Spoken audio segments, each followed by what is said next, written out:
Welcome back. All right, folks. Is Pete Alonso being selfish? Now, let's put that in perspective. Now, let's ask that question fairly. Some of you actually might be upset. Big, diehard Pete Alonso fans may be upset that we are even posing that question. But let's put that question in perspective.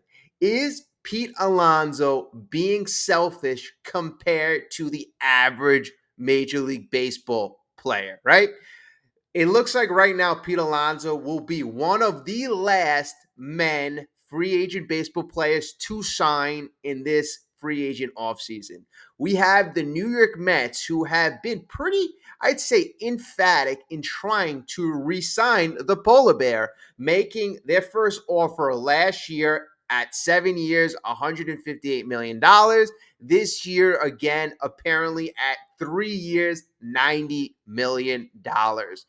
Thus far, the polar bear has yet to sign any contract, despite having no market, really no market out there. I haven't heard any legit other contract offers to Pete Alonso. So where do we stand right now? Where do we go from here? Well, in this video, we're going to talk about some shocking, alarming information that was always in the back of my head, really was always in the back of my head. In fact, I'm not sure if I mentioned it in a video, but I haven't mentioned it in a video because of a few reasons.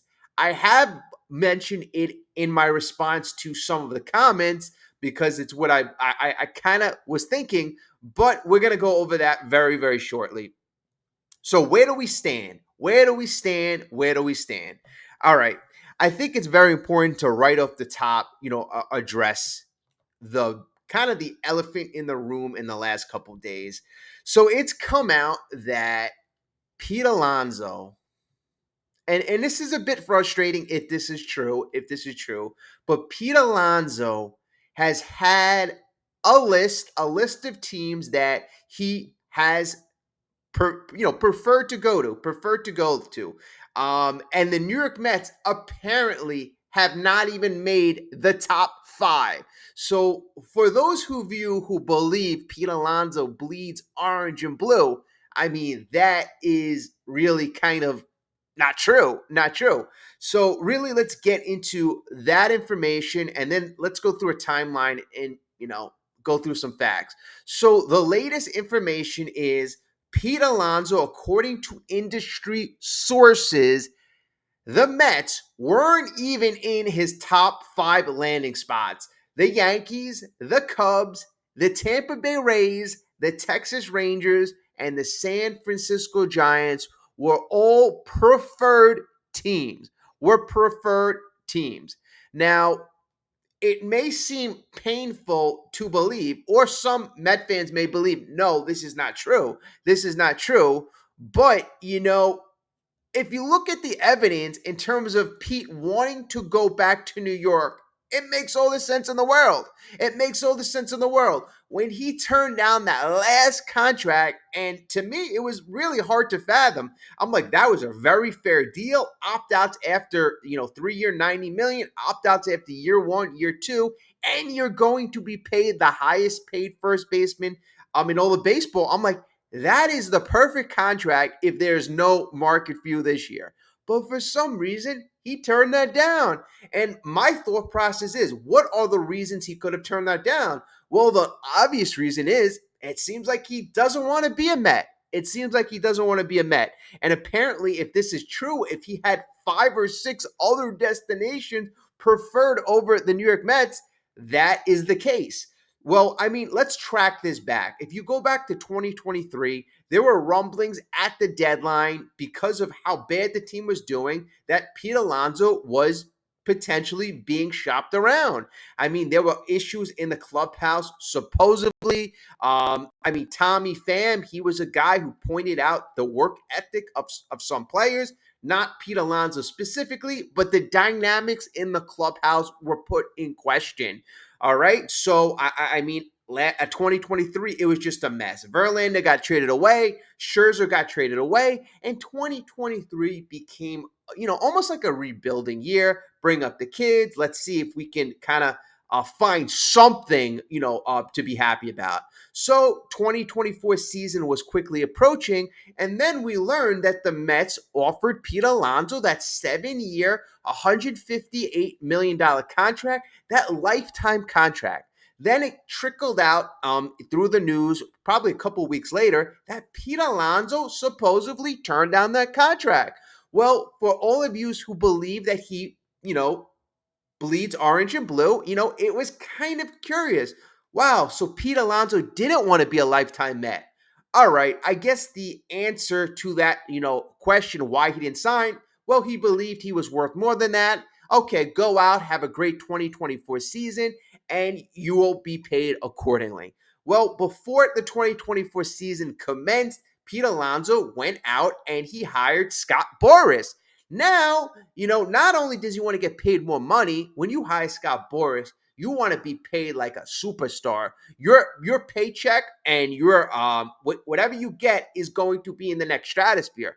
So, a couple things kind of bothered Mets fans, rubbed Mets fans the wrong way. All right, he turned down a 7-year, $158 million contract. At that time, it was probably a little bit of a discount, him making $22 million a year. $160 million according to market value. That wasn't nothing to sneeze at. It was around the contract values of Freddie Freeman, Matt Olson. That's where he ranked. Some may say Freddie Freeman is much better. So, he was about where, most would put him at. Okay, Pete believed he was better. Pete hired Scott Boras. So at that point, it kind of told you that Pete's number one goal was to get paid, And maybe it wasn't supposedly was to come back to New York Mets. He wanted money. The Mets, coming back to the Mets, didn't seem so high up on his priority. All right, so let's fast forward. We go into the year 2024. And Pete Alonso wasn't having the best of season. No, he wasn't. According to the Polar Bear standards, 53 home runs in 2019, a high OPS of in the 900s. Then, you look at 2024, he's on pace for, mid 30s home runs. His OPS is well below 800. His average is 230. He wasn't having a great season by Pete Alonso standards. And he had shown regression in the last year and a half. So in 2024, more alarming things came to pass. At the deadline, before the deadline, the All-Star game approached, and it was talk, would Pete Alonso join the home run derby? And folks, for guys to participate in the home run derby, you don't have to be an all-star. You don't. You can go there and participate anyway. But Pete Alonso made it known for him to be a participant, he would need to make the all-star game. So he put pressure on, the powers that be. He made the all-star. Were there players on the Mets that were more deserving? Yes, guys at that time were more deserving, like Francisco Lindor, like Brandon Nimmo, potentially Mark Vientos. There were guys more deserving. Most players, when asked if they wanted to be an all-star, would pivot to saying, well, it's more important, for the team's success. Or they would say, hey, you know what? There are plenty of players on this roster who deserve to be an all-star. But no, the number one focus Pete Alonso responded was, I deserve to be an all-star. Okay, in my opinion, a bit selfish, but you know what? If you fast forward, I always thought the guy wanted as many all-star appearances. That would help his contract negotiations and hoping to lead to more money. All right, you fast forward a couple weeks into the trade deadline, and a reporter asked if Pete Alonso was a bit disappointed at his season. And Pete Alonso responded, no, I'm happy with my season. I'm an all-star. I'm set for 40 home runs. And at this point, the Mets team was in contention. And Pete Alonso again responded with an extremely selfish and self-serving answer. He didn't respond like, hey, my numbers mean nothing, I can do much better, or it's all about the team's success. No, he had to focus on his credentials. I'm a 4-time All-Star. I'm set for 40 home runs. And he was not. It was not in terms of a team leader. That is not how a team leader would answer. All right. Again, now that was very selfish in my opinion, extremely selfish, and it wasn't in the right place. Now let's fast forward, and throughout the season, it would turn out him hitting 34 home runs. He'd have his lowest home run total, his lowest RBI total, his lowest OPS total. He's always had a decently low average, very low on base this year. But the thing that was very most alarming was his hitting and runners in scoring position. Extremely horrible year hitting with runners in scoring position. He left a small nation on base. All right, when you get to the Milwaukee season, and Pete Alonso had that big home run, that home run that nobody can ever take away from him, and that home run that led the Mets to advance from the wild card series. So, that home run was very big in itself, but if you examine 2024, it was altogether a down year. So you head into the offseason, and Scott Boras at the beginning of the offseason made it known that we want this much. We want a $200 million contract, 7 or 8 years, right? And that made a lot of teams very, very uncomfortable. It caused Pete Alonso's potential suitors to go from this to go to this, because Pete Alonso was obviously not worth that price, and he wasn't worth the risk. Despite that, the Mets never filled the first baseman void. There's still the void is still open for Pete, and the Mets still working daily to sign Pete. In fact, the New York Mets, David Stearns, made it known we would love to bring the polar bear back. We would love the Mets physically, verbally, showing that, expressing interest in a public manner. They didn't have to do that. They really didn't have to do that. In fact, they said, Pete, go out there, shop for offers, and it was known that the Mets would do their best to try to match the offer. Didn't have to do that, but, still showing their respect and showing their interest in the polar bear. Then it was learned at around Christmas time, December 26th, that the Mets were rumored to offer Pete Alonso that contract, 3-year, $90 million. 3-year, $90 million with an opt-out after year 1 and year 2, so Pete Alonso would be paid the highest paid first baseman in baseball, plus have the option to test the market in each of the following 2 years. But Pete Alonso turned that down. Again, he turned it down. Now, at this point, the Mets have done so many things to express their interest, and they have put their money where their mouth is. But still, the polar bear says, no, not good enough, not good enough. Now, when you hear a report like this that Pete Alonso didn't even have the Mets in the top 5, not even in the top 5, this is where I have to say, at this point right now, the Mets have to treat Pete Alonso differently right now. Differently. If this is true, the polar bear has had one thing on his mind the whole time. It seemed like, number one, to get paid. That's without a doubt. And number two, to be paid elsewhere. Didn't want to be here. There was trouble in the clubhouse in 2023. Was it because, now it makes me think, was it because Pete Alonso didn't want to be here? Or was the trouble causing Pete Alonso not to want to be here? But I think this all stems back to one specific move. It stems back to when the Mets traded for Francisco Lindor, and a couple months later paid Francisco Lindor 10 years, $341 million. I think that always kind of stuck in the back of Pete Alonso's mind, like, you know what?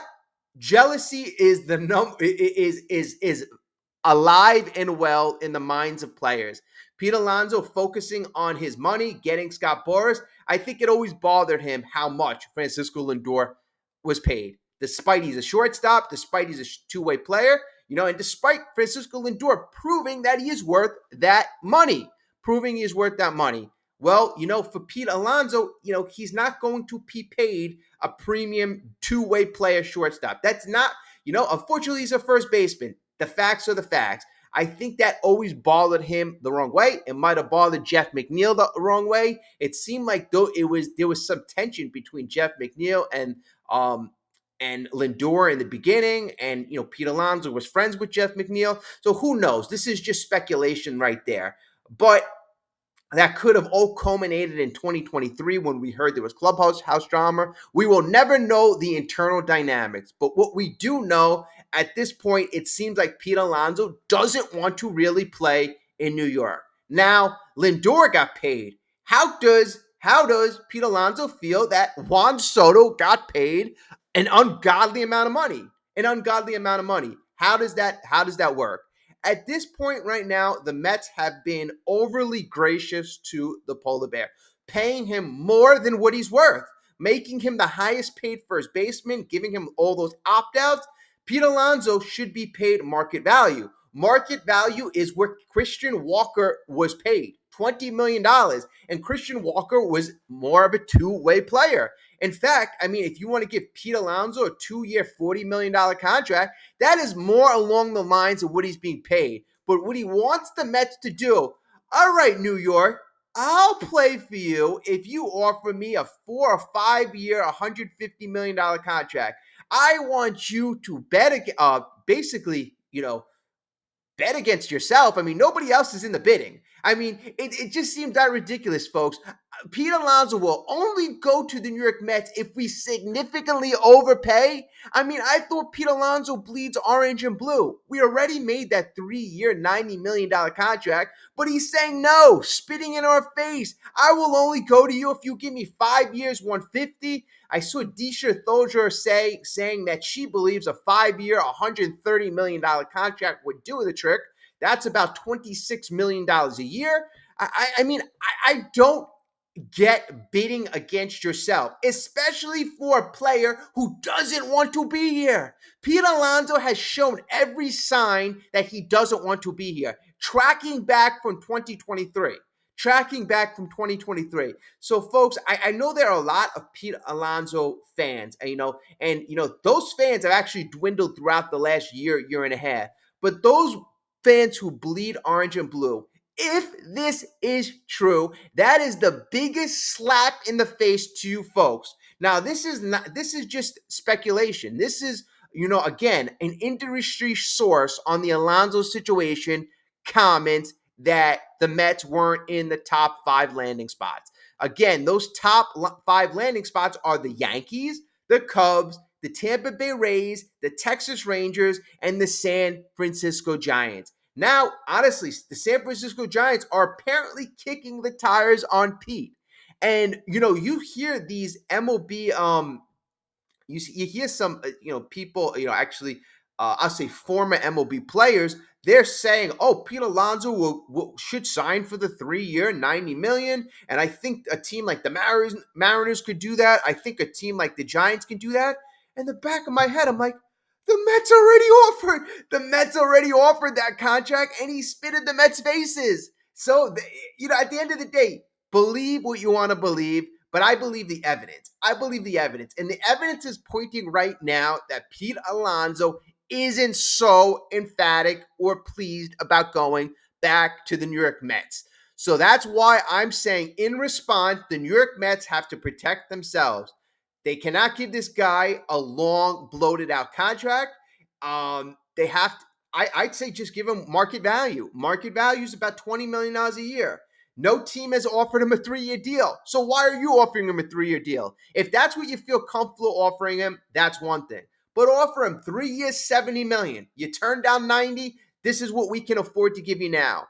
And if you want to pivot, people are asking about pivot options, and the biggest pivot option that I've seen, and before I give you that pivot option, I just want to let you know, a couple of days ago, Ken Rosenthal, he commented on the Pete Alonso negotiations, and despite everything coming out, he says he still believes the New York Mets are the leaders for Pete Alonso. He says that the Mets are the real contenders and that the Angels and the Giants are fake contenders. So for all of you who still want Pete Alonso, despite everything, all the rumors, all the innuendo, Pete Alonso is still rumored to be a Met. All right, so if the Mets do decide to pivot, who are the available options? We know the in-house options. I mean, you can always pivot Mark Vientos, put him to first base. Then you could put a Brett Beatty or Ronnie Mauricio at third. That's what you can kind of do in-house.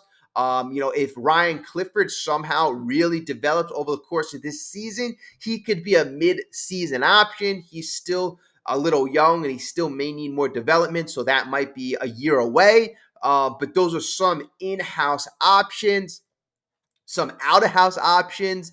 And, if you still got Guerrero on the brain, you might only need to fill 1 year. Yandi Diaz of the Tampa Bay Rays, that is a guy that I've been hearing. You hear him in reports all over the place, and it does make sense. He's a 33-year-old guy on the Tampa Bay Rays. He's in the last year of his contract. He's making $10 million. Doesn't sound like a lot, but on the Rays, it's a pretty significant chunk of change. And him being in the last year of his contract and him being 33, the Rays may want to cash in on him, plus get rid of his salary. Last year, Yandi Diaz at age 32 hit 14 home runs, 65 RBIs, a respectable 281 average, 341 on base, 414 slug, 755 OPS. So last year, I would say, was his worst year in the last couple of years. If you look at Yandi Diaz, he was an all-star in 2023, 22 home runs, 78 RBIs, 330 batting average, folks. This guy is he's a pure hitter. He's a pure hitter. He's got a career on-base percentage of 373, career OPS of 806, but in 2023, batting average, like I said, 330, on base 410, slug 522, OPS 932. I mean, if you want to trade for a guy and you can trade off of an off year, I mean, you got a guy with a lot of potential. I know he's getting older, but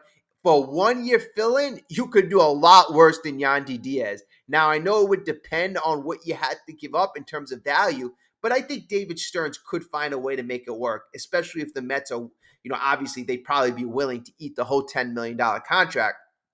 So that's pretty interesting. That is pretty interesting. But, let me give my final opinion on this whole Pete Alonso situation.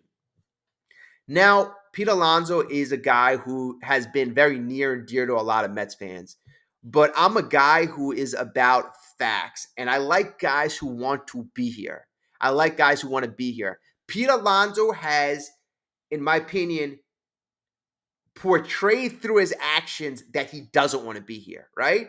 But also has said that he does want to be here. So basically, truly doesn't want to be here, but lying to us, saying he does want to be here. So I'm not really feeling that. I really do not feel that. If you can get Pete Alonso on a 1 or 2 year deal, maybe. But I'm really moving away from him. The more and more that I hear about this guy, I am moving away. And then you couple that with a down year.